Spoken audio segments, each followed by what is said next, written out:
sa conduite de telle sorte que même s'il est insensé, il va devenir un peu sensé. Dans la présence du policier. Parce que ici, il y a une loi qu'il faut respecter. Mais nous sommes devant plus que la loi. Nous sommes devant notre Créateur. Celui-là qui nous a créés à son image, à sa ressemblance. Celui-là qui nous a désirés. Celui-là qui nous a aimé le premier. Celui-là qui nous a choisis avant que nous le choisissions. Celui-là qui nous a guéris avant que nous tombions malades. Celui-là qui nous a bénis avant que nous soyons maudits par les traditions. Celui-là qui a prononcé des bonnes choses avant que le monde commence sur nous. Nous sommes devant lui ce matin. Et nous voulons que notre conduite soit pure dans sa présence. Nous nous abandonnons à toi, Seigneur, afin que tes bonnes paroles puissent remplir nos propres statuts. Et que la parole puisse saturer nos âmes, nos esprits, nos actions, nos pensées, tout ce que nous sommes. Que cette parole puisse la saturer, la remplir. Et quand nous sortirons d'ici, nous serons des vases remplis de la parole. Nous serons des paroles faites chères. Bénis chacun de nous. Bénis encore nos familles respectives. Bénis les malades dans les hôpitaux. Guéris nos enfants. Guéris nous-mêmes. Guéris nos amis. Guéris aussi nos ennemis. Seigneur, fais au-delà de nos mots. Mais accorde-nous simplement ta grâce et ta bénédiction. Et que la gloire te revienne. Au nom de Jésus-Christ. Amen. Alléluia. Nous allons lire le psaume 2.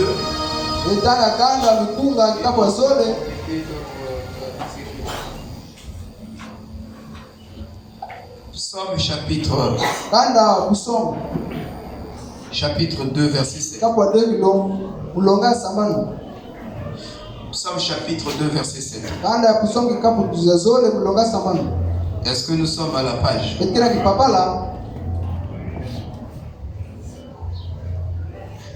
Je publierai le décret. L'Éternel m'a dit, tu es mon fils. J'étais engendré aujourd'hui. Que le Seigneur bénisse cette lecture dans nos âmes.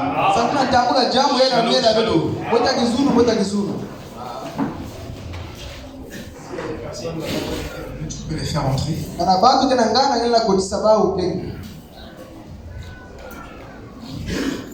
Alors, nous sommes en train d'étudier les livres de la Bible. Et nous avons dit il y en a autour de 16. Même au-delà de cela. Mais notre étude pourra s'arrêter au niveau des 16 livres. Et pour l'instant, nous avons donc le but d'étudier 8 livres. Parmi tous ces livres qui se trouvent dans la Bible. Et il y a le livre du roi, ou le livre des rois, qui ouvre tous les livres. Donc Esaïe a dit cherchez, recherchez le bouquin, le livre. Il nous a recommandé de rechercher. Et si nous sommes venus parce que nous recherchons. Et vous verrez aussi que la Bible, c'est la définition de Dieu lui-même. Dieu s'est défini dans cette Bible. Et il s'est défini avec serment. Donc, tout ce qu'il a écrit dans la Bible, il a écrit par le sang de Jésus. Chaque verset que vous regardez dans la Bible est écrit en rouge. De la Genèse à l'Apocalypse. Tout ce que vous voyez, Genèse, tout ce qui s'y trouve, c'est en rouge. Toutes ces écritures-là, en réalité, nos Bibles ici, parce que c'est noir, normalement c'est rouge. Chaque écriture qui représente la rédemption. Donc, ce livre est sacré. C'est un contrat de Dieu avec l'homme. Vous ne pouvez pas définir l'homme, et plutôt Dieu, sans définir la Bible. Parce que sa définition, c'est cette Bible. Et personne n'a accès à Dieu que par le moyen de ce livre. Alléluia. Donc c'est un conduit qui nous mène vers l'infini. Un conduit fini qui nous mène vers l'infini. Ce matin, nous avons dit que nous ne pouvons pas définir les livres. Ou la généalogie d'Adam, le livre des rois que nous avons présenté, sans pourtant présenter ce que c'est que l'éternité. Parce que nous sommes dans le temps. Mais nous ne sommes pas des créatures du temps. Nous sommes des créatures d'éternité. C'est pourquoi nous avons pris un petit sujet avant d'entrer dans les livres d'éternité en éternité. Ou si vous voulez, l'éternité dévoilée. Amen. Est-ce que vous me suivez? Est-ce que vous me suivez? Vous avez serré vos ceintures spirituelles. Donc, tout ce qui est invisible a une définition. Suivez très bien. Parce que nous sommes habitués à définir selon ce qui est fini et ce qui est visible. Si la chose n'est pas visible, ça échappe à notre vue, à notre entendement, à notre sensation. Et en ce moment-là, nous avons du mal à le définir.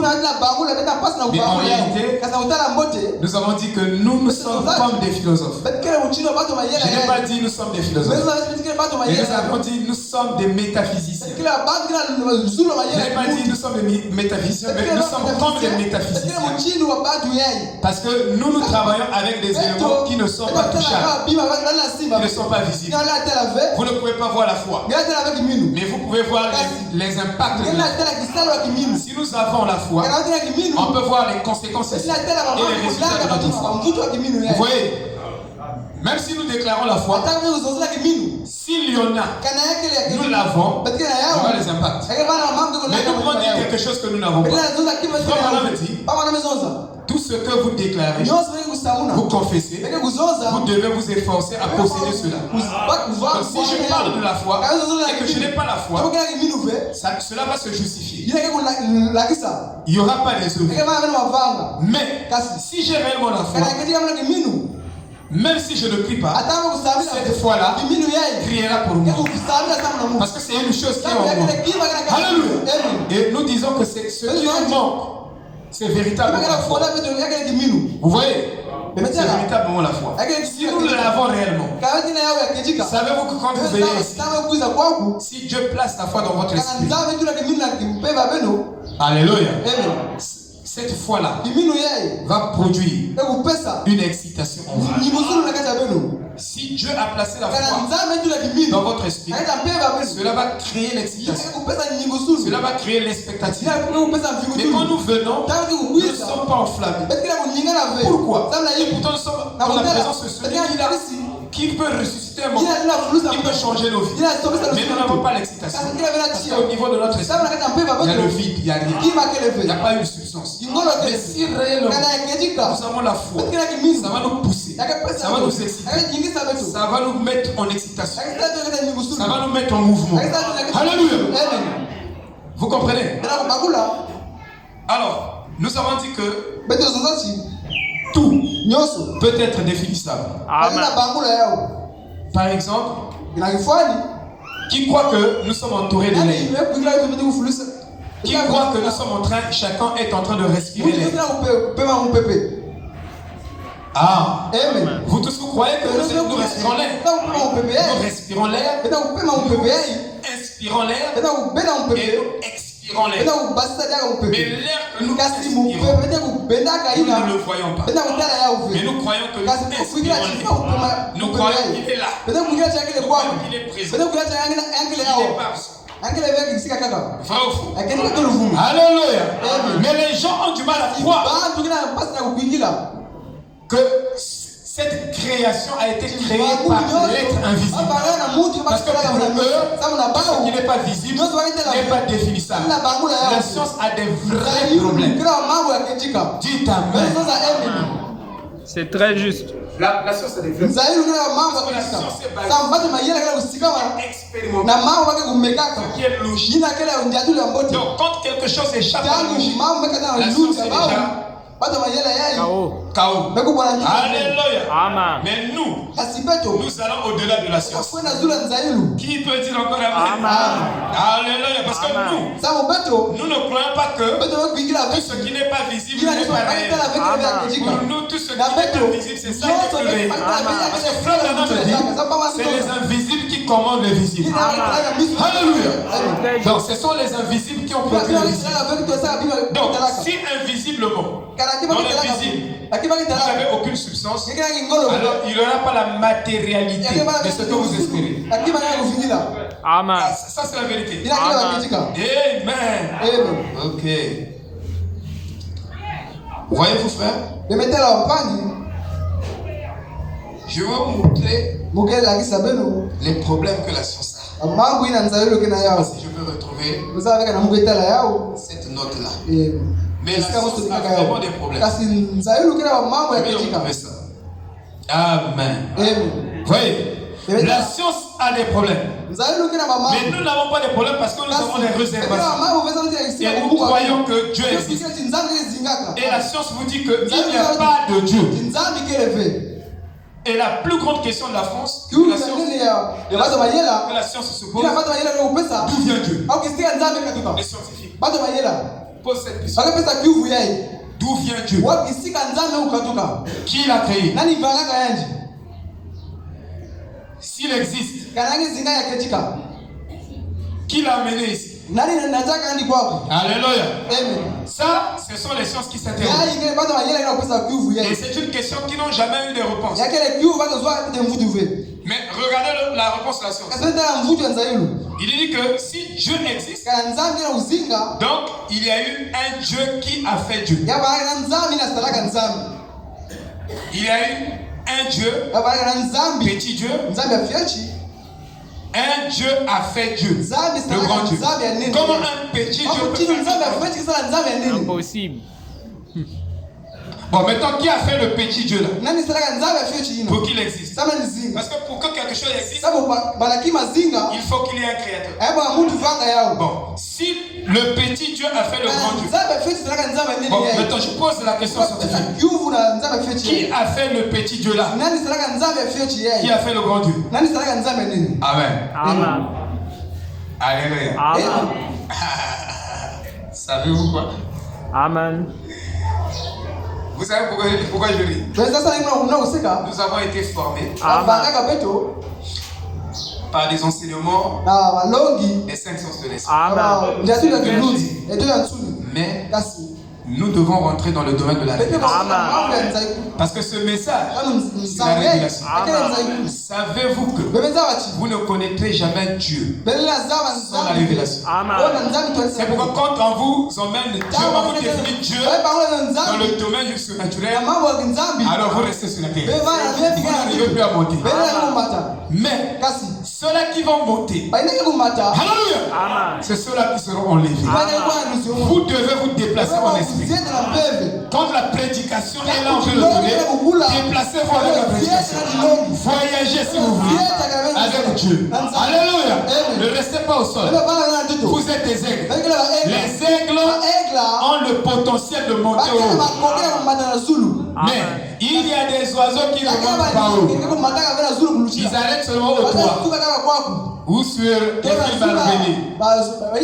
Ou sur les poteaux électriques, les fils électriques. Mais il y a des oiseaux qui percent les nuages et qui dépassent les nuages, qui entrent dans la cour. Et c'est vous les aigles. L'aigle doit monter. Vous devez écouter les choses fortes. Alléluia. Est-ce que vous comprenez? Je pose encore la question. Eh bien, d'où vient-il ce Dieu-là? Laissez voir alors. Donc, ils disent aucune création est vraiment aucune création. Ils disent que dans le monde, elle est d'un chaos. Donc le monde, il va pas créer le monde. Mais nous savons qu'il ne peut pas avoir une œuvre sans un créateur de cette œuvre. Il n'y a pas un arbre sans quelqu'un qui l'a planté. Vous comprenez? Alors, si nous posons la question aux scientifiques, si je dis tu n'es pas là et que je ne suis pas là, donc tu es absent, moi aussi je suis là. Non, nous ne sommes pas prêts. Toi absent, moi absent. Alors, laisse-moi ramasser un épi de maïs séché qui n'existe pas. L'épi de maïs n'existe pas. Toi, tu n'existes pas. Moi, je n'existe pas. Alors, je prends l'épi de maïs qui n'existe pas. Je veux mettre ça dans le globe oculaire de quelqu'un qui n'existe pas. Et quelqu'un sera malheureux. C'est ça. Pose la question scientifique. Lui n'existe pas. Moi je n'existe pas. Mais je veux prendre un épi de maïs. Je veux mettre dans son globe. Non. Il faut qu'il y ait quelqu'un qui existe pour faire pour poser tous ces actes-là. Alléluia. C'est très juste. C'est les questions que je vous pose. C'est pourquoi si vous les posez aux scientifiques, ils seront perplexes. C'est pourquoi la Bible a dit ceci aux scientifiques. La sagesse est justifiée par ses enfants. Il n'y a pas des enfants sans sagesse. Il faut qu'il y ait la sagesse et vous verrez des enfants qui sont et des enfants qui sont justifiés. Alléluia. C'est pour vous emmener dans la métaphysique. Ce que nous étions en train de dire. Et j'ai vu que vous étiez restés tous au sol. Vous n'êtes pas des poussins. Vous êtes des aigles. Alléluia. Amen. Le message de Branham, c'est Ah oui. ça n'amènera pas quelqu'un dans l'enlèvement. Je parie ma tête devant ma Bible. Je vous dis que c'est pas ça. Ça, c'est du pontificat. Mais le message de Branham nous introduit dans l'omnipotence, dans des choses inconnues que tu n'écoutes pas souvent. Et il y a une symphonie, il y a une voix de l'ange qui commence à te parler, à t'enseigner même à la maison. Tu sens qu'il y a un ange qui t'enseigne. Ça, c'est le message de Frère Branham. Si ce n'est que le naturel, moi je préfère aller même à la noce. Je vous dis la vérité, parce que j'étais déjà dans et ils ont ce que beaucoup des frères du message ne savent même pas. Ça, je vous dis la vérité, du point de vue surnaturel. Frère Branham me dit, même les possédés, ceux qui étaient possédés avaient la capacité de reconnaître Jésus dans la chair, que tous ces théologiens-là, ils connaissaient toute la Bible. C'est vrai Branham qui le dit.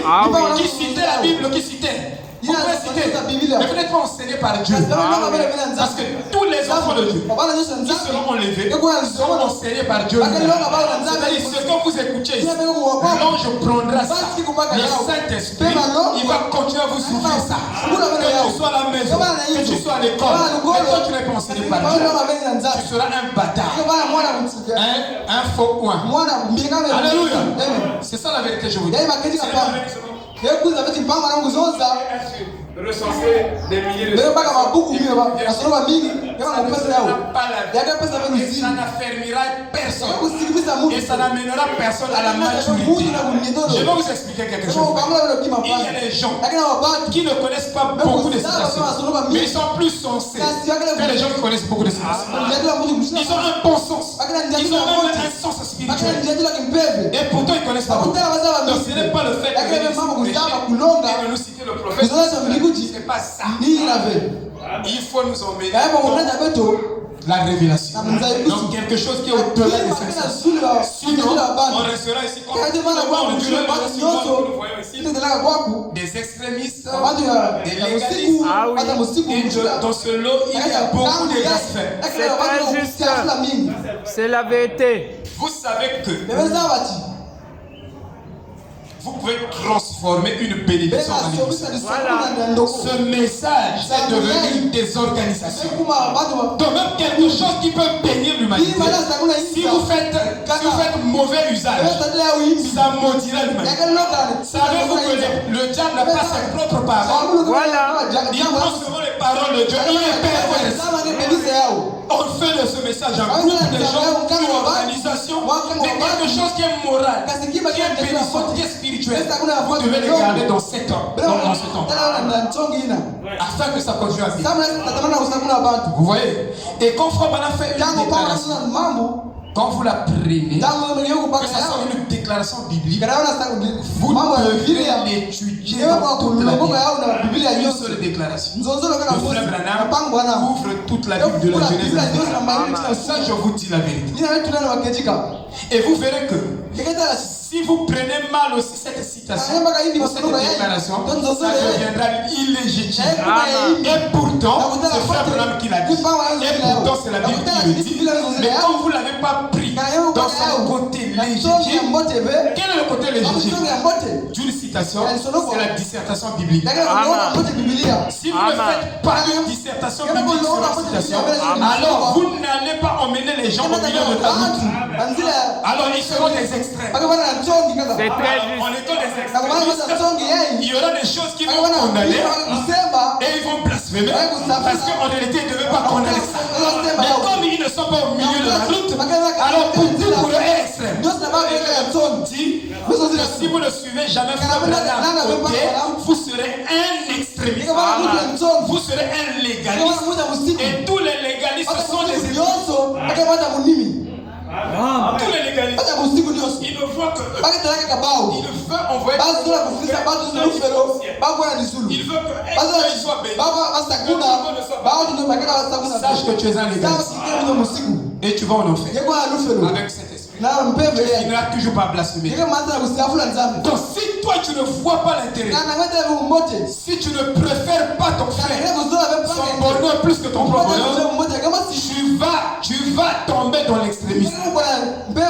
C'est pourquoi Jésus a dit aimez-vous les uns les autres. Il savait que si quelqu'un peut m'aimer, peut me préférer, il va éviter d'être égoïste, extrémiste. Alors il ne pourra pas tomber dans le trou. Vous voyez? Je vais faire un petit enseignement pour vous montrer comment l'extrémisme et le gnosticisme sont pleins dans le message. Mais les gens ne sont pas. Le même esprit qui a révélé le message, il est présent pour révéler à chaque élu ce qu'il a déjà révélé, pour le rendre clair dans notre esprit. Il est là tous les jours avec chaque élu. Vous voyez? Mais si vous n'êtes enseigné que ce que vous dites, frère, je ne sais pas si vous êtes dans la classe ici. Tous les élus qui seront enlevés sont enseignés de Dieu lui-même. De telle sorte que les ministères les enseignent et Dieu prend cela les rend plus clairs. Amen.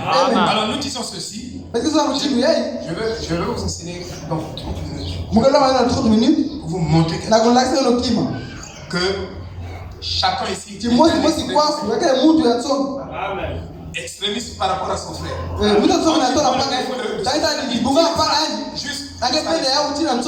Mais, et pourtant, toi aussi tu as les défauts que je peux tirer. Les manquements du frère, tu tires ça jusqu'à l'extrême. N'imagine pas que tu seras en tu es dans cette vision des choses. Ça, je vous dis la vérité. Je vais vous présenter.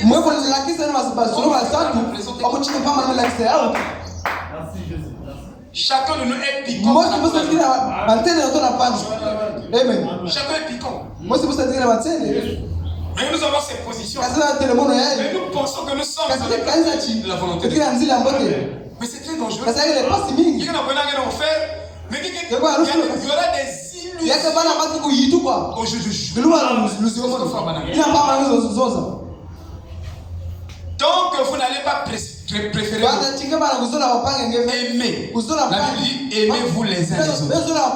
On ne s'aime pas. Parce que si on s'aimait, ton besoin devient mon besoin. C'est ça l'amour. Agapao. Nous parlons de l'amour. Mais nous ne connaissons pas la définition. On nous a défini l'amour terre à terre. Et nous traînons avec ces conceptions de l'amour qui ne sont pas des vraies définitions de l'amour. Parce que dans une vraie définition, vous avez le fond et la forme. Vous ne pouvez pas avoir une définition sans avoir le fond. Si vous n'avez pas le fond, si vous n'avez pas la forme, voilà, vous n'avez pas une définition de la chose. Donc, il n'y a pas de définition sans fond, sans forme. Et quand vous définissez Dieu par rapport à sa forme, sachez que Dieu est morphé. Il change de forme. Donc, parfois c'est un ange, parfois c'est une lumière, parfois c'est la colonne de feu, parfois c'est ceci. Et le plein ou la pleine définition de Dieu, c'est Jésus-Christ. Donc Dieu fait chair. Ça c'est Dieu. Encore, si vous voulez définir Dieu, c'est ton de la femme. Dieu fait chair ton plan dans un ministère. Ce n'est pas que le corps de Branham devient Dieu ou le corps de Dieu, non. Mais son esprit, Dieu l'a pris comme un esclave. Donc Dieu prenait ce corps de Branham en dictature. Si Dieu veut accomplir sa volonté, il va prendre votre corps et votre corps devient son esclave, sa prison. Donc tu ne peux rien faire si Dieu ne dit mot, si Dieu ne fait mot, tu es là, tu ne fais. C'est comme ça qu'était Branham. Voilà. Quand il est arrivé en 1960. Regardez, Billy Paul dit ceci. C'est très juste. Il dit que beaucoup de prédicateurs voulaient se comparer avec papa. Amen. Mais il dit, suivant, Voilà. il dit que frère Branham est allé prêcher un jour. Il a fini de prêcher. Les gens qui l'aimaient ont ouvert le coffret de sa voiture et ont mis beaucoup de présents. Ils ont mis là-bas et ils ont fermé. Mais en Arizona, ils ont mis des fruits qu'on n'élève jamais dans l'Arizona. C'est interdit d'élever ces fruits. Parce que ici nous n'avons pas une vraie justice. Ah oui. Une vraie surveillance. Vraiment. Donc, c'est des fruits interdits à planter ici. Alors, frère Branham est passé au péage. Il passe le péage en fouille. Le coffre. On ne voit pas les fruits. En fouille, on ne voit pas ça. Pour le péage. On lui a posé la question. Lui aussi ne sachant pas. Est-ce que tu n'as pas de fruits comme ça, des fruits? Parce que je n'ai pas le temps de vous lire. Un jour, je vous ferai ça. Il dit non, je n'en ai pas. Je n'en ai pas le coffre. Il fouille aussi, il n'y a rien. Et il est arrivé chez lui à la maison. Dès qu'il garde à la maison, il vient le garder. Il ouvre le coffre. Voilà. Il regarde comme ça. Mais le fruit là, on avait mis ça. Il dit oh, mais j'ai menti à l'autorité. Frère Branham est reparti. Il a cherché le carreau, il a mis le carreau. Il est reparti à des kilomètres. Prenons ici jusqu'à Dolisie pour aller réparer ce mensonge-là. Pour aller dire à ce policier, j'ai menti, regarde, mais je ne savais pas. Il est reparti confesser ce mensonge. Et il a fini de confesser. Il est venu, Billy Paul, tu l'as fait. Frère, il dit à Billy Paul. Frère Branham. Il dit à Billy Paul. Que là où on a écrit 60 kilos. Les vitesses c'est quoi? 70 km. 60 km à l'heure. Il dit si tu dépasses 60 km à l'heure, comme prévu par la loi, tu n'es plus sous le contrôle du Saint-Esprit. C'est Frère Branham qui le dit. Vous devez connaître le message. Donc, là où toi tu fais la vitesse, la loi n'a pas prévu que tous les citoyens ne fassent cette vitesse-là. Toi tu le fais. Frère Branham dit, Billy, moi je t'ai suivi quand tu conduisais. Quand j'ai traversé ici, j'ai roulé à 60 km par heure. Toi tu as roulé à 100 km. Il dit que tu dois te repentir. Tu n'es plus sous le contrôle. Nous suivons ce messager, nous le connaissons pas. Tu peux écouter les bords, tu ne verras pas ça. Il faut qu'on t'enseigne ça.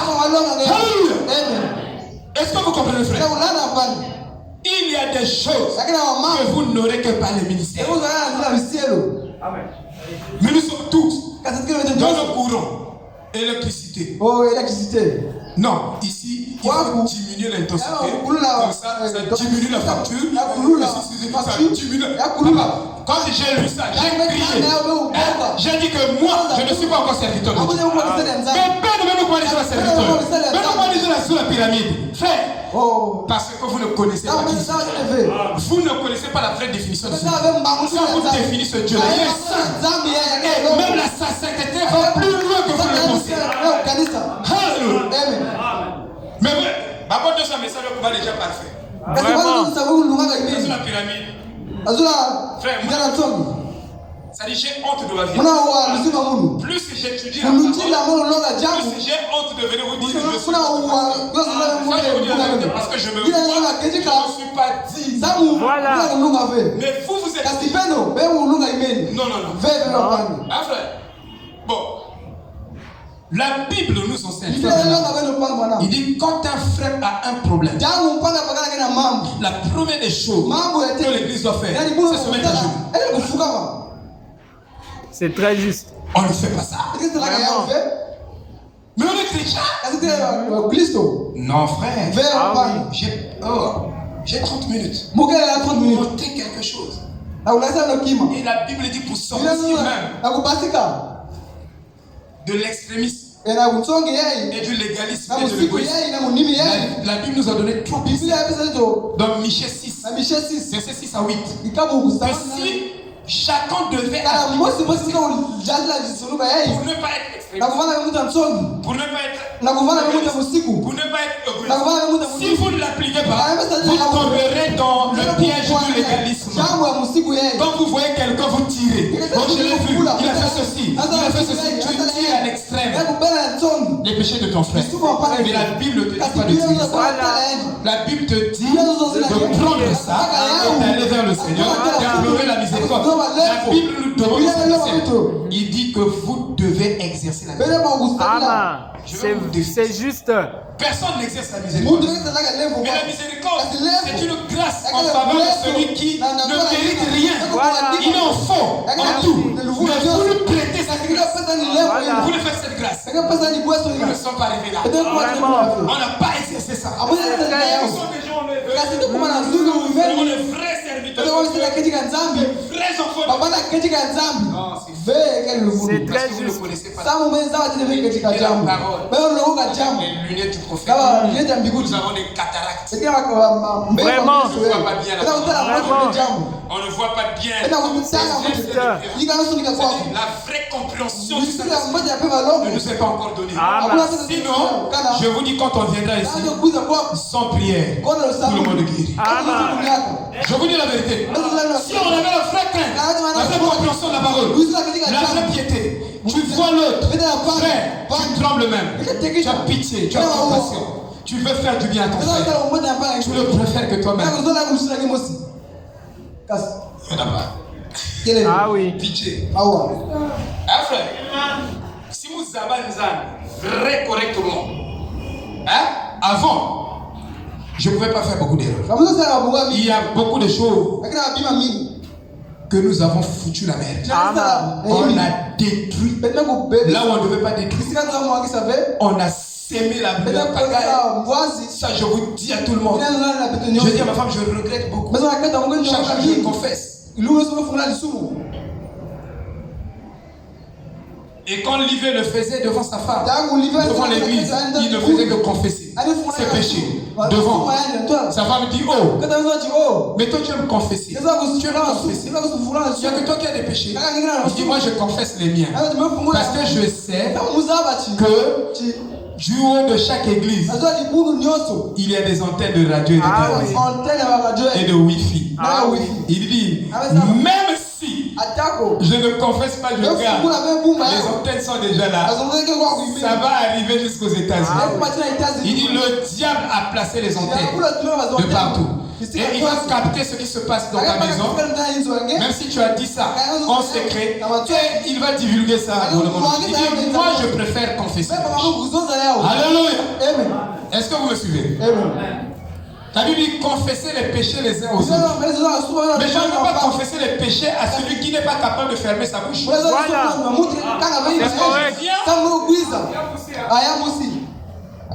Moi, j'ai eu tel échec parce que je me suis comporté comme ça. Mais il y a Moussi, mon frère Moussi que je me confie. Je sais pertinemment qu'il y a quelqu'un qui a la capacité de fermer sa bouche. Bon, nous, au milieu de nous, personne ne ferme la bouche. Dès que ça arrive dans tes oreilles, la bouche s'ouvre. Dès que vous avez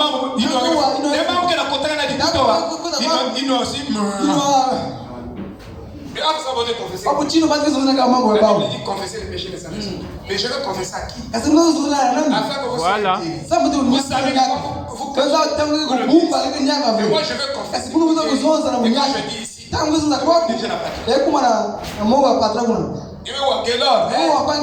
c'est fini. Il y a quelqu'un que vous trouvez avec la confesse. Bon, il y a le ciel qui est gardé. Dieu ne manque pas d'être. Il faut que fouiller le monde. Si tu sais que celui-là, quand tu dis, ça transpire. Fou quelqu'un qui ferme sa bouche.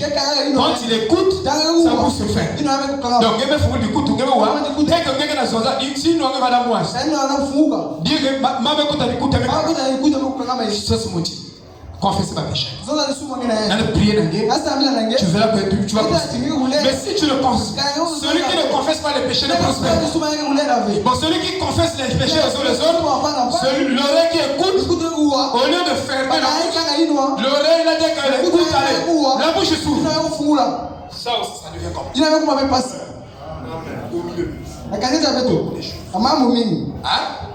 Si l'église ne guérit pas, aujourd'hui, tu ne peux pas faire une remarque minimum à un homme. Même dans le et qu'il a une remarque sur lui, même pour les enfants. Donc l'homme n'aime plus qu'on le reproche. Mais la Bible est en train de nous enseigner que si vous ne voulez pas les reprocher, ça veut dire que vous n'arriverez pas à une discipline spirituelle. Parce que les enfants qu'on n'a pas reprochés depuis l'enfance, c'est les enfants détruits, pourris. Tout ce que l'enfant fait, on ne peut pas blâmer. Mais vous êtes des enfants, on les mange. Donc on peut vous blâmer. Regardez, le pasteur qui blâme ne doit pas préparer cette blâme-là depuis la maison. Donc il ne doit pas avoir le blâme-là avec l'esprit dans son esprit de personne. En le faisant, ça ne marchera pas.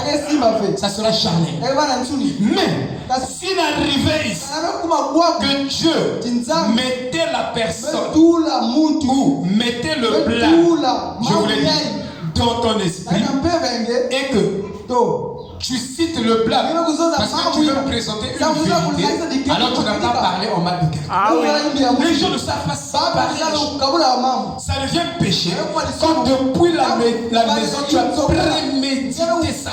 Tu dis je vais faire telle déclaration pour toucher telle soeur. Donc tu as déjà, quand tu montes en chair, tu as déjà la soeur là dans ton esprit.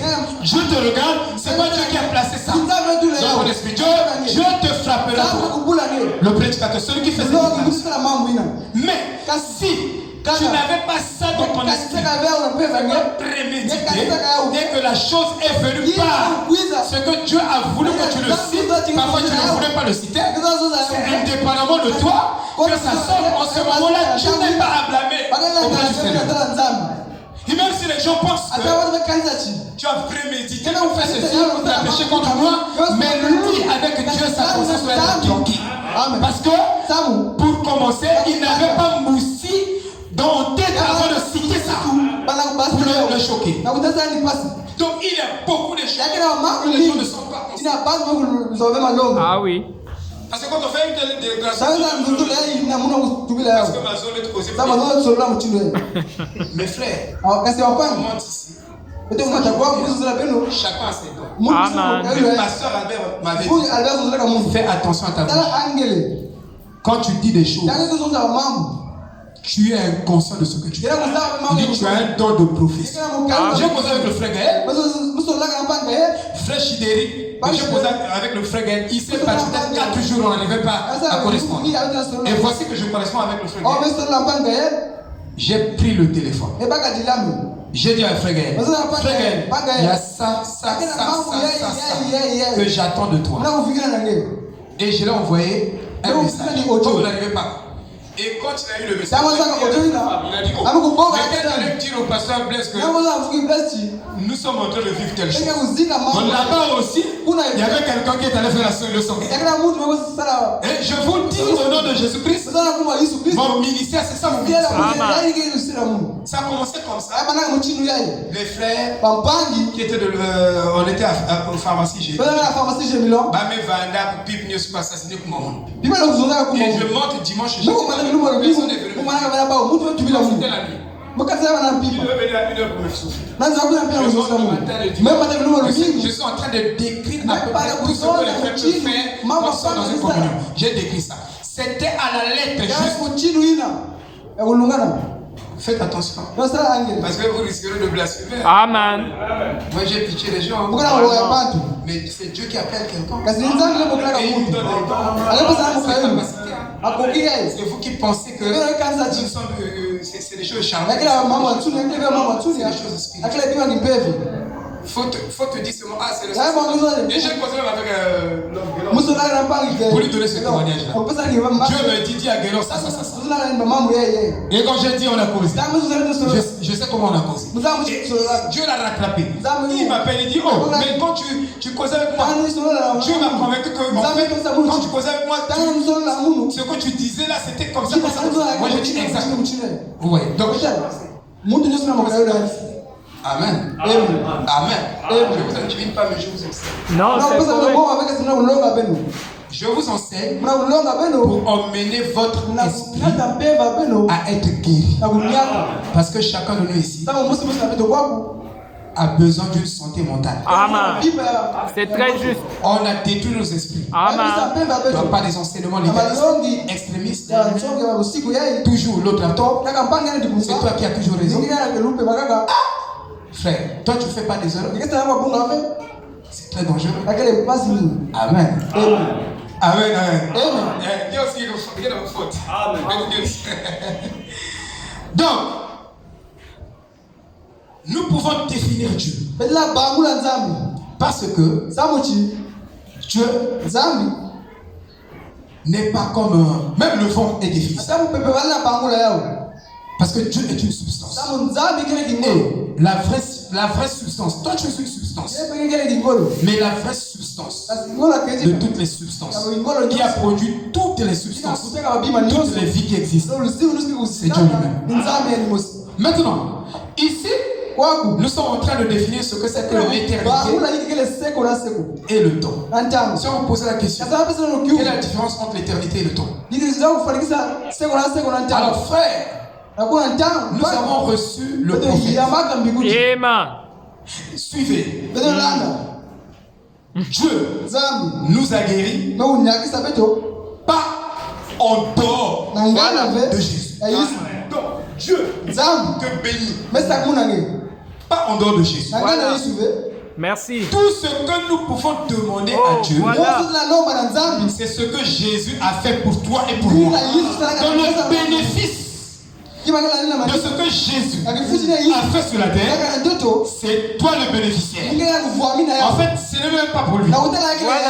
Tout ce que Jésus a fait, c'est pour le bien de toi. Et tout ce que tu peux demander, regardez, tout ce que tu peux demander à Dieu, c'est ce que Jésus a accompli au calvaire. Et la pleine manifestation de Dieu dans le temps s'appelle Jésus-Christ. Et vous êtes une manifestation de Dieu dans le temps. Mais vous êtes aussi, alléluia, un préexistant. C'est-à-dire quelqu'un qui a déjà existé avant le temps. Vous êtes un préexistant. Nous sommes tous ici des manifestations de Dieu dans le temps. Et Jésus était la manifestation de Dieu dans le temps. Dans toute la plénitude de ce que l'Esprit de Dieu est, Jésus l'a manifesté. Oh, merci. Donc si je veux définir Dieu, je sais que Dieu est encyclopédique. Alors sa compilation se trouve en Jésus-Christ. Oh, merci Seigneur. Donc un Dieu encyclopédique, infini, c'est compilé en Jésus-Christ. Donc le Père immortel est devenu mortel dans son Fils Jésus-Christ. Alléluia. Dieu voulait goûter à la mort, mais il dit je vais le faire dans le corps de mon fils. Tu n'as voulu ni sacrifice ni holocauste, mais tu m'as fait un corps. Et je suis venu au Dieu pour faire ta volonté. Et Dieu n'a jamais fait sa volonté, mais il a fait seulement la volonté du Père. Donc toi et moi, nous sommes ici. Ce qui nous préoccupe, c'est notre propre volonté, c'est nos propres désirs. Il Père, s'il est possible que cette coupe passe, mais dit non pas toutefois ma volonté, mais que ta volonté nous merci Seigneur. Amen. C'est la vérité. Parce qu'on me disait, tout le monde n'est pas préparé pour supporter la volonté de Dieu. Amen. C'est très juste. Oui, ma femme n'est pas préparée que je dois c'est la volonté de Dieu. Ça, je vous dis la vérité. Et certains de vous ne sont pas préparés. Ça va vous bouleverser. Il y a des choses que Dieu peut faire. Alléluia. Que nous ne supporterons. C'est pourquoi Dieu nous a fait grâce. Il nous a donné la grâce pour que nous supportions. Est-ce que vous comprenez? Merci. Donc, nous pouvons définir Dieu. Et dans notre voyage de la vie, nous devons comprendre que Dieu s'est limité dans la nature et il s'est limité dans la Bible, dans le zodiaque, dans la pyramide, dans l'arc-en-ciel, afin de nous donner la définition. Il nous a aidés. Il voulait nous aider pour que nous ayons les indices de comment il travaille et les indices de comment est sa nature. Voilà. Il l'a fait. Parce que vous ne pouvez pas définir un homme sans connaître les éléments qui constituent sa nature. C'est comme ça qu'Adam a donné le nom aux animaux, aux plantes. Adam était un grand botaniste, un grand géologiste. En réalité, les fils de Dieu, je vous ai dit, ce sont des génies. Parce que Dieu leur a donné la capacité de dire des choses qu'on n'étudie pas avec l'intellect, mais des choses qui viennent de leur cœur. Alléluia. Vous voyez? Donc, Dieu lui-même est lié par sa propre parole. Donc si vous ne connaissez pas la parole de Dieu, vous ne connaîtrez pas la définition de ce Dieu. Vous le servez par imagination. Vous imaginez qu'il est ceci, il est ceci, il n'est pas ce que vous imaginez. Il est ce que dit la parole. C'est très juste. Amen. Frère dit, l'homme et sa parole sont un. Voilà. Il dit, la parole et Dieu sont synonymes. Il dit, l'esprit et la parole sont un. Sont la même chose, sont synchrones. Jésus a dit, mes paroles sont esprit et vie. Donc, si tu as les paroles de Jésus, tu auras aussi l'esprit de Jésus.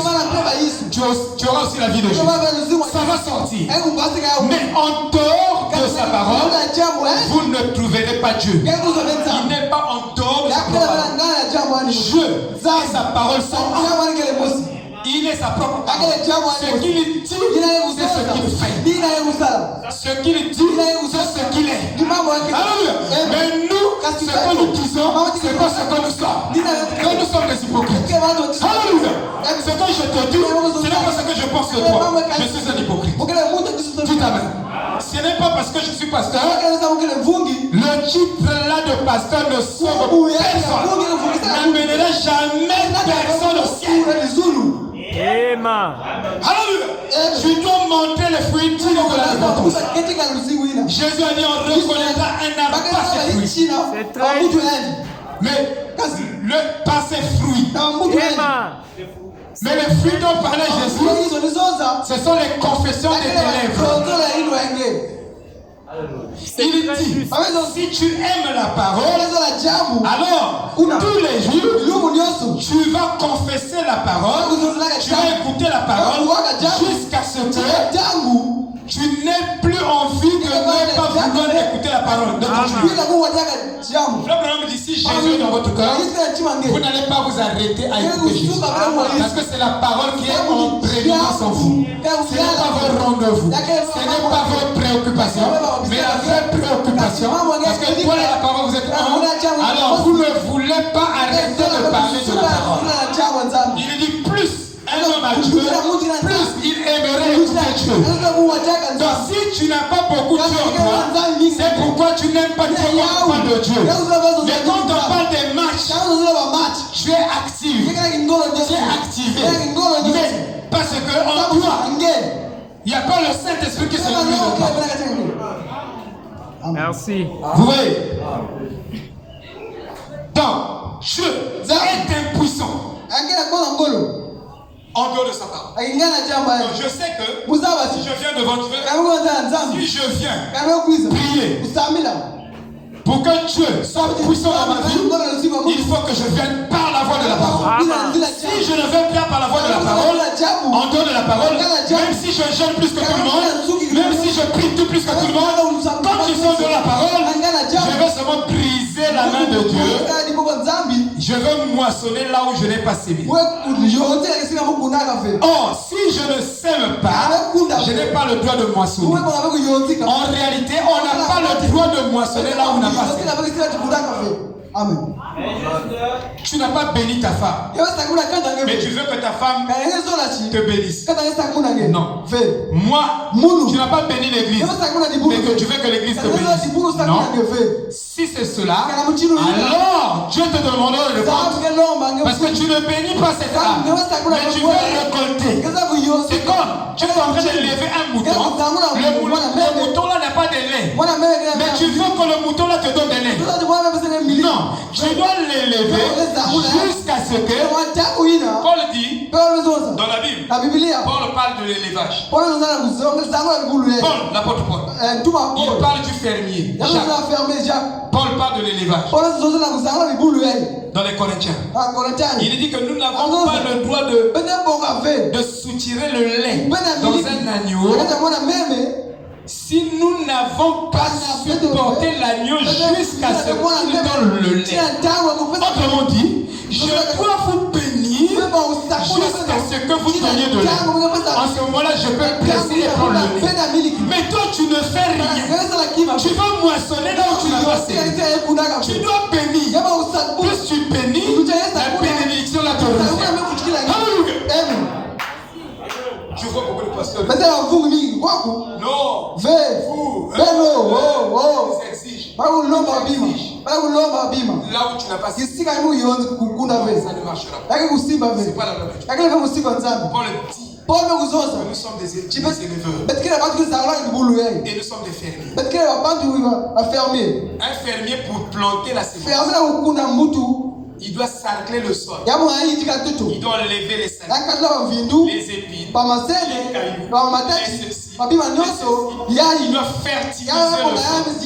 Et il doit prendre les semences fertilisées pour s'aimer dans le sol fertilisé afin que ça donne Christ. Alléluia. Mais il faut s'aimer. Il faut s'arcler. Frère, quand on plante, c'est pas tu ne vas pas récolter le même jour. C'est pourquoi même les enfants. Les gens aiment mettre au monde, mais ils n'aiment pas souffrir pour élever les enfants. Tu as mis au monde, mais l'enfant là, tu dois l'élever, tu dois souffrir, tu dois investir. Tu aimes te marier, mais tu penses que Dieu te donnera une femme parfaite. Je suis là, Isaac, je suis là. Je suis là, les gars. Isaac, je suis là. Parce que tu es Tungolo. Parce que tu es Tungolo. Tu dis, oh, ma femme est têtue. Ta femme est têtue parce que tu es têtue. Alors, Dieu détruit ta têtuse. Il t'a donné, il t'a donné une femme têtue. Vous dites, oh, c'est pas vrai. Oh, mais Ram dit que Moïse était colérique. Pour l'aider, il a donné une femme colérique. Dès que Moïse descend ça, chérie, comme ça. Oui, Moïse, oui, chérie, oui, Seigneur. J'ai déjà parlé. Amen. Vous me voyez? C'est la vérité. C'est la vérité. C'est la parole de Dieu. Que vous dites amen ou non, c'est la vérité.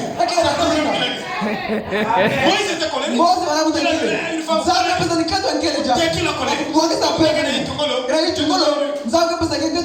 Dieu m'a donné exactement. C'est très juste.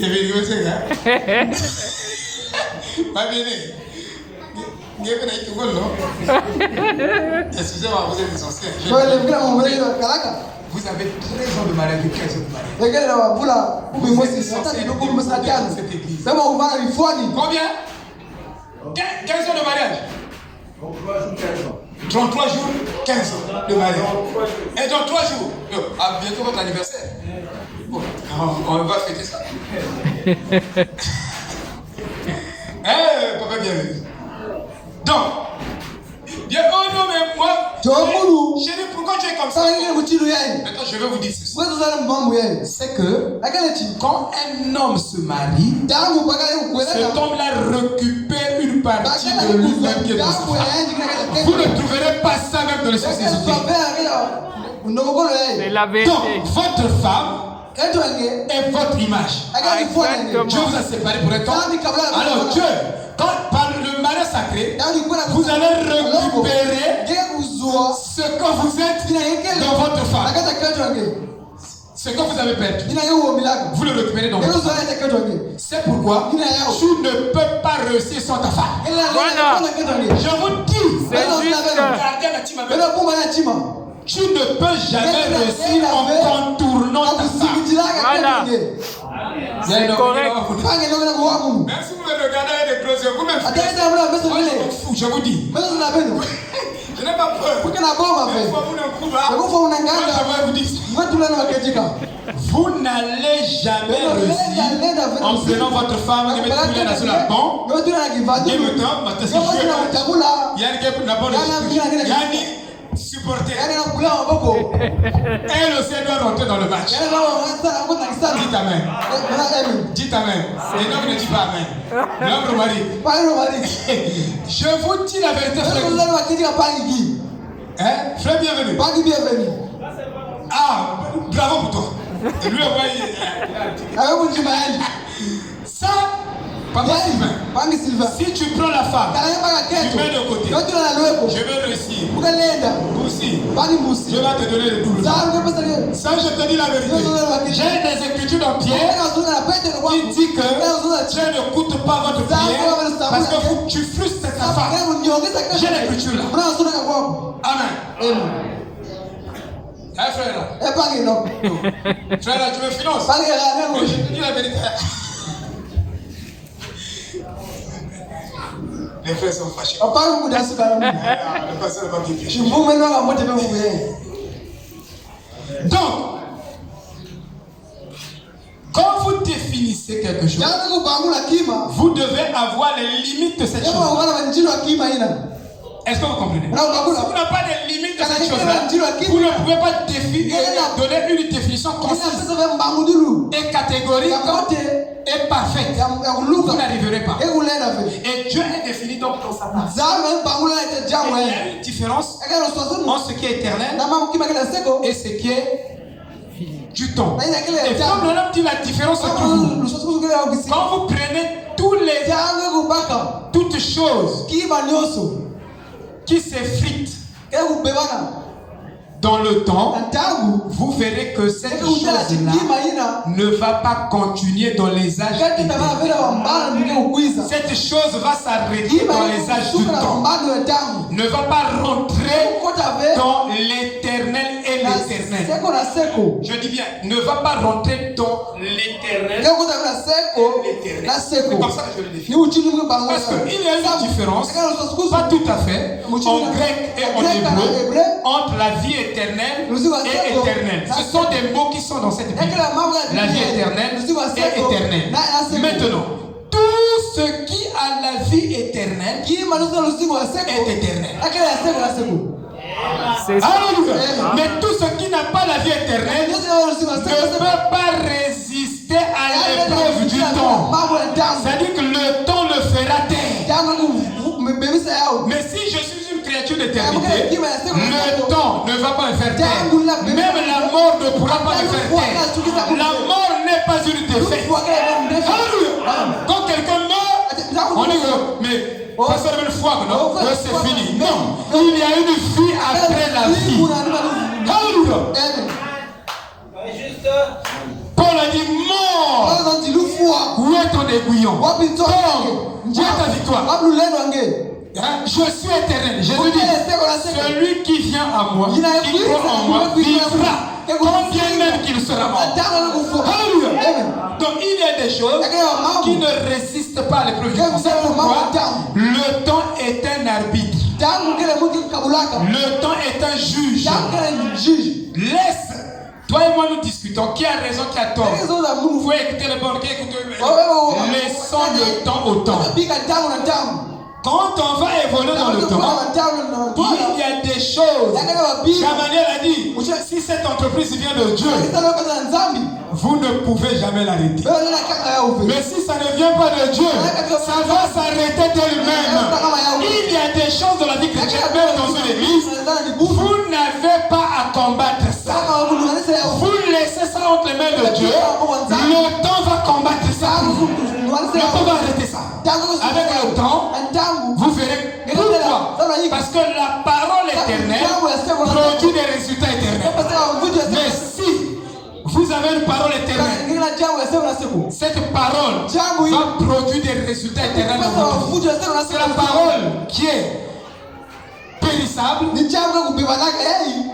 qui n'est pas éternel, qui ne produit pas des résultats éternels. Oh non, votre église n'a pas Dieu, tout ça, tout ça. Vous n'avez pas à faire un débat dessus. Si c'est une église de Jésus-Christ, Jésus a des résultats éternels. Même le temps, même la Covid, même quoi que ce soit, aucun fléau n'arrêtera la main de Jésus-Christ. Si Dieu a commencé avec toi, il finira avec toi. Donc je n'ai pas me poumoner que ce frère-là, est-ce qu'il vit la parole? C'est lui qui nous maudit. C'est toi-même qui te maudit. Ne donne pas des malédictions sur les frères. Personne ne peut t'empêcher d'être béni en dehors de toi-même. Ça, je te dis la vérité. Le salut n'est pas collectif. Le salut est individuel. L'élévation est individuelle. Je ne lève pas en groupe. Pas comme ça. Mais il parle individuellement. Amen. Alléluia. Donc chaque chose qui est définissable a des limites. Regardez. Ça c'est Leibniz. Il a défini La matière comme ça. Leibniz. Il a défini la matière comme ça. Regardez sa définition. Il dit la matière, le temps. C'est tout ce qui existe. Il dit, si vous enlevez à la matière le temps, vous obtenez l'esprit. Ça, c'est sa définition. Il dit, si vous enlevez la partie temps de la matière, vous trouvez l'esprit. Parce que les philosophes définissent l'esprit qui a présidé, précédé. Oui, donc il dit c'est là. Je vais préparer, mais ils sont loin. Voilà, ça est là. Il dit la matière par opposition se définit par l'absence du passé. Le passé, c'est le temps. Quand tu parles. Savez-vous que il y a des choses que vous n'allez plus vous débarrasser de ça. Il y a certains passés qui vous suivront jusqu'à la tombe. Il n'y a que Jésus-Christ qui peut vous débarrasser d'un mauvais passé. Sinon, vos efforts peuvent améliorer peut-être 0,00%. 1%. À peine. Mais la parole de Dieu, comme ça entre dans une vie, produit des améliorations exponentielles. Plus vous écoutez la parole, plus les changements sont Amen. Alléluia. L'Église disait ceci. Comme Corbus est mos momentanée. Il disait donc la matière sortira quand on enlève l'esprit. Quand on enlève à l'esprit sa vie. Or, ce que l'Église a dit, il avait inversé sa forme. Selon nous. Mais je ne pouvais pas développer aujourd'hui. Mais je vous dis ceci. Que tout ce qui ne résiste pas à l'épreuve du temps n'est pas éternel. Donc le péché n'est pas éternel. Parce que le péché n'entrera jamais là-bas. La prostitution n'est pas éternelle. La prostitution n'entrera jamais là-bas. Même les souffrances ne sont pas éternelles. Ça, je vous dis, Dieu, dans cette Bible, nous a montré comment nous pouvons avoir la victoire sur nos souffrances. Dieu nous a encore montré que ce que nous crions problème dans l'église ou dans notre propre vie, en réalité n'est que la victoire de Golgotha. Mais comme nous n'avons pas une bonne compréhension de cette vie, alors nous mélangeons les deux. Ce qui est victoire, vous appelez ça. Amen. Donc, je vais dire quelque chose. Si vous enlevez à la matière sa durée, vous obtenez l'esprit. Mais il y a des esprits qui ne résistent jamais pendant de nombreux âges. Ils seront anéantis. Vous n'allez pas dire les esprits les reprouvés vont l'éternité. Nous sommes en train de définir l'éternité. Écoutez, la Bible parle de la vie éternelle et éternelle. Est-ce qu'il y a une différence? Oui. Frère Branham a catégoriquement dit que la vie éternelle est éternelle. En réalité, la vie éternelle et éternelle. J'ai dit oui, non. Je voulais dire non. La vie éternelle et éternelle. Ou être éternel. C'est synonyme. Excusez-moi quand j'ai dit oui. Branham a catégoriquement dit les deux mots en grec et en hébreu sont les mêmes. Mais lorsqu'ils se réfèrent à nous en tant que relation avec Dieu, le mot doit être appelé éternel. À quel moment la vie éternelle devient un être éternel? La vie éternelle, c'est une définition, une vie, mais qui est beaucoup plus rapportée à l'être éternel, qui est Dieu. C'est Dieu seul qui a la vie éternelle. Mais quand on dit un être éternel, en ce moment-là, ça fait allusion, ça fait référence, si vous voulez, de notre relation avec l'être éternel, qui a la vie éternelle. Donc si je dis quelque chose qui est éternel, fait toujours référence avec la vie éternelle qui est Dieu lui-même. Donc vous ne pouvez pas avoir quelque chose qui est éternel sans qu'au départ cette chose-là ne soit synchrone avec la vie éternelle qui est Dieu lui-même. Parce que la vie éternelle, c'est ce que Dieu donne aux croyants. Il n'y a que Dieu qui a cette vie éternelle. Mais éternel, c'est un mot qui peut s'appliquer à un être humain ou à quelque chose qui est éternel. Et cette chose qui est éternelle, en dehors de Dieu, est liée avec Dieu par cette vie éternelle. Est-ce que vous comprenez? Ma bienvenue, tu as compris? Ah, voilà. Vous voyez? C'est faux. Man, vous comprenez? Même pas la foi. Alléluia. Non, nous devons comprendre. Et il y a des choses auxquelles vous attardez. Ces choses ne sont pas éternelles. Mais vous êtes là en train de vous attarder jour et nuit sur ces choses. Mais ce n'est pas des choses qui passent. Mais il y a des choses qui ne passent pas. C'est avec ça que vous devez demeurer et parler tous les jours. Parce que c'est ça votre vraie histoire. Maintenant, je n'ai pas fini même ma définition. Il y a toutes les choses à dire. Je vous donne seulement quelques lumières. Je vais dire ceci. Puisque je vous ai promis, même si j'ai 10 minutes, j'ai trop bavardé. Alors, je vous disais que toutes les églises sont des clubs.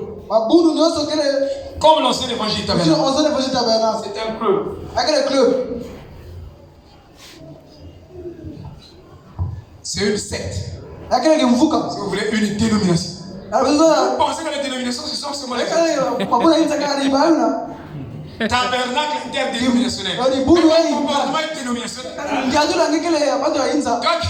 Toi qui insultes les gens, toi-même, chaque acte que tu poses, alléluia, c'est un cataracte dénominationnel.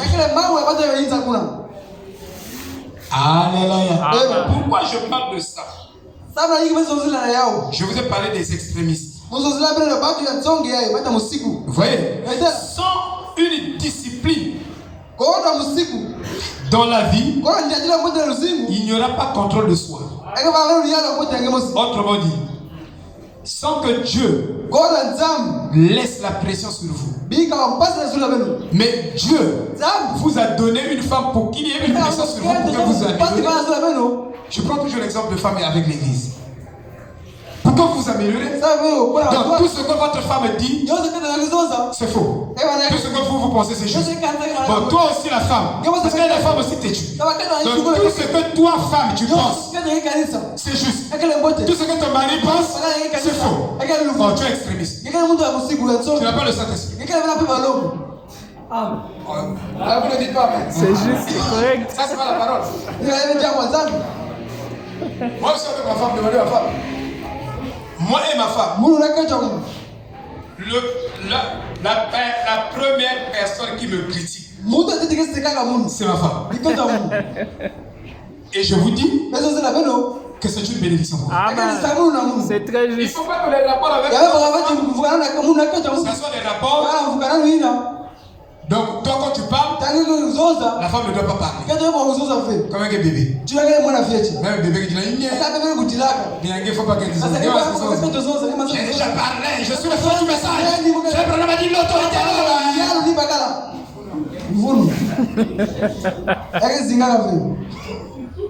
C'est pas comme ça. Il faut qu'il y ait dialogue. Avec respect. Voilà. C'est pas ta femme qui te dit. Ne dites pas aussi frère. Frère. Je ne connais pas la parole. Je vais t'emmener chez le pasteur. Viens t'enseigner correct. Parce que toi tu as la tête. Tu sais quoi le pasteur t'enseigne là? Ça c'est la femme qui commence à dire ça. Ça c'est la politesse.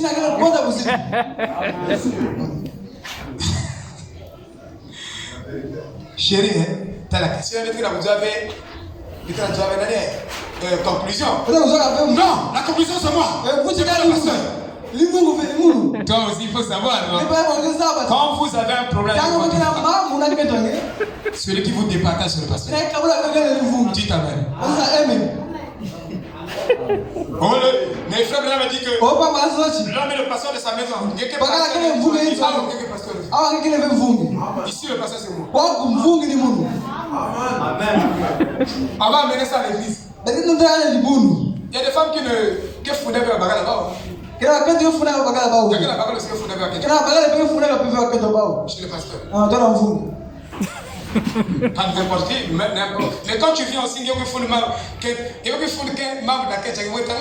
toi tu n'es pas mature là. Il y a un membre qui ne grandit pas.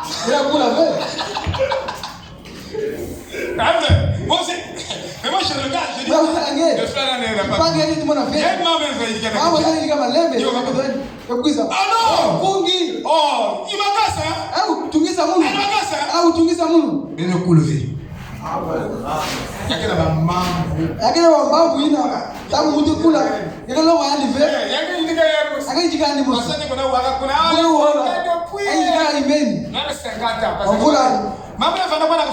Mais comment mais toi tu es mature.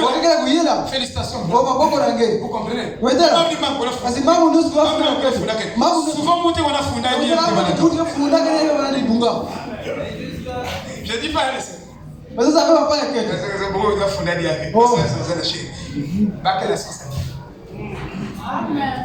Si elle met ça là, il faut.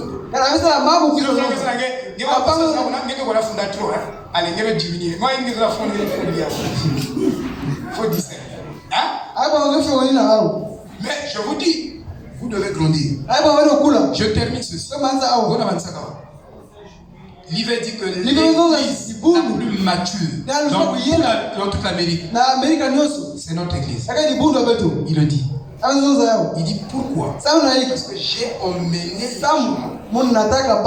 regarde, il a emmené son peuple hors de l'extrémisme. Ils ne sont pas extrêmes.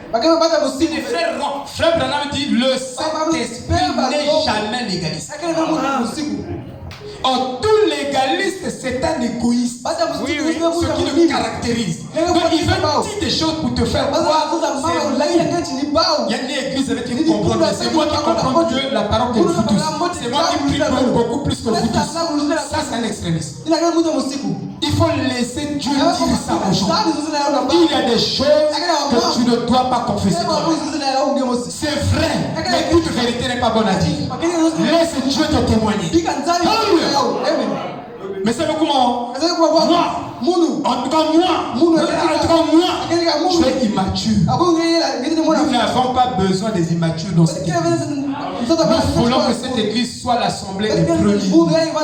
Parce que c'est ça notre destination. Donc il y a des choses que tu vas avoir avec un bien-aimé. Le pasteur ne peut pas connaître ça. On veut voir ta maturité.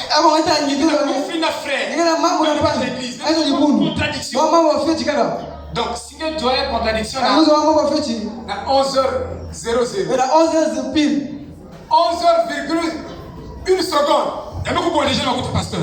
Tu es immature. Dites amen. Nabunuge coule na kipé. Il y a un bébé spirituel. Et vous allez bébé spirituel. Donc ça veut toucher. Vous allez crier. Pasteur ou à moment donné sur l'église. Mais on peut te faire quelque chose de mauvais. Tu peux garder ça. Comme ça, si je ne fais pas ça, vous ne pas grandir. Ah oui. Vous ne grandissez pas.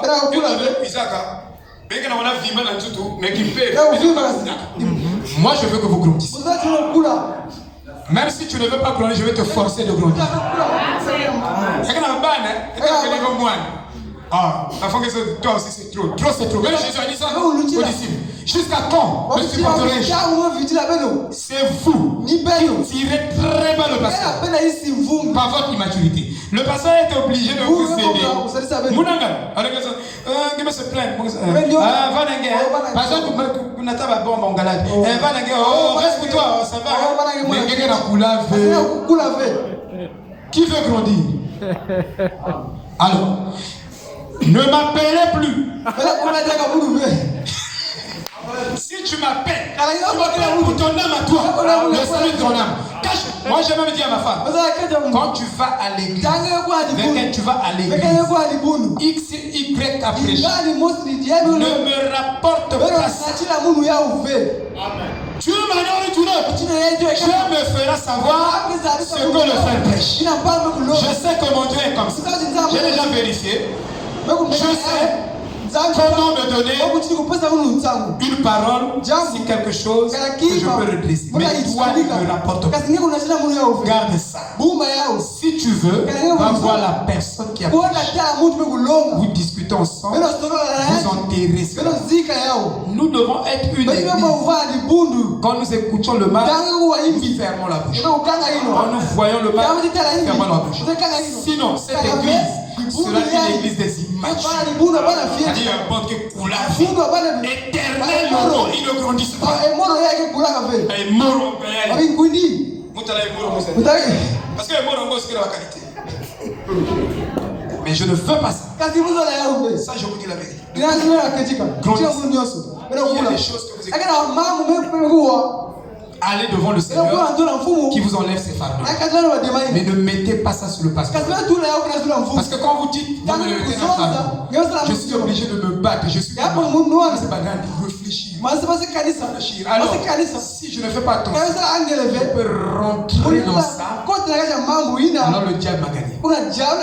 Moi-même, je vous dis la vérité, capacité de supporter. Ça, c'est ma grâce. Je peux supporter que les gens je peux le faire. Je vois que tu fais mal. Tu fais le mal. Je la regarde. Je ne dis rien. Je souffre. J'ai cette capacité. Laissez-moi tranquille. Moi, je veux que vous grandissiez. Tu dois grandir. Je fais ça, tu fais ça. Je fais ça, je fais ça. Tu ne grandis pas. Je te force de grandir. Je te force. Je t'oblige de grandir. Tu dois grandir. Et toi aussi. Je veux que tu grandisses. Si tu veux parler avec moi, prends une écriture biblique. Kevin le fait. Bienvenue le fait. Il m'appelle au téléphone. Il m'appelle. Pasteur, j'ai telle écriture. Comment je comprends ça dans ce sens? Qu'est-ce que tu dis? Frère,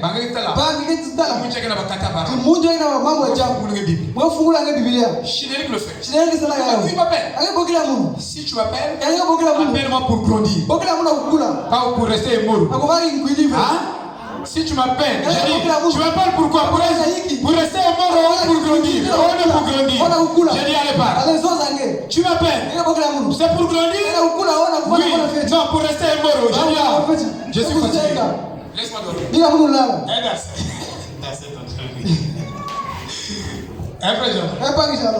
Comment je m'entends comme ça? Mon grand. C'est bon, non? Comme ça va aider les gens. Et ça va nous aider aussi. Voilà, frère. Il faut une discipline. Il y a une gamme de pressions humaines que Dieu lâche. Même votre femme est une pression sur votre perfection pour vous discipliner. Même vos propres enfants. C'est une pression. Et chacun ici est une pression pour le pasteur. Chacun ici est une pression pour l'autre. Chacun aussi ici est un problème de l'église. Vous croyez que Quand tu dis, église est flou, mais vous avez plus de problèmes. Amen. Et vous qui avez beaucoup de gens, parce que chaque personne, quelqu'un peut avoir 20 problèmes. Elle a l'université, il amène ça à l'église. 20 problèmes. Mboussi, 20 problèmes. Tanguy, 20 problèmes. Adoris, 20 problèmes. Krimish, 20 problèmes. Je ne peux pas parler de Krimish sans parler d'Adoris. Krimish, 20 problèmes. Eral, 20 problèmes. Son épouse, 20 problèmes. Tout le monde ici est un problème. Et nous amener à l'église. C'est pourquoi, s'il y a un endroit où c'est dans l'église. Et les gens oublient ça. Ils ne savent pas que plus vous avez des gens de l'église, vous avez plus de problèmes. Mais, chaque problème, si on le traite bien, est une victoire. Alléluia. C'est ça la conclusion de ce que je voulais vous dire ce soir. C'est ça la conclusion. Si on traite bien, une vraie église est une vraie famille. Une vraie famille est coincée l'un à l'autre. C'est comme ça qu'on définit la famille. Moi, je suis coincé avec Moussi. C'est-à-dire, je ne peux jamais ignorer Moussi. Parce qu'il est sang de mon sang. Nous avons eu le même carrefour. C'est l'utérus de maman. Donc là où Moussi est sorti, moi je suis sorti dans la même utérus. Et si toi tu te dis chrétien, je suis dans cette église. Si c'est une église de Dieu, c'est-à-dire toi et moi nous sommes sortis de Christ. Étant sortis de Christ, donc toi et moi nous sommes coincés l'un à l'autre. Et quand nous sommes coincés l'un à l'autre, s'il y a un problème entre nous, quand nous sommes coincés, on ne peut pas se séparer par rapport à ce problème-là. Parce que nous sommes déjà coincés. Shalom.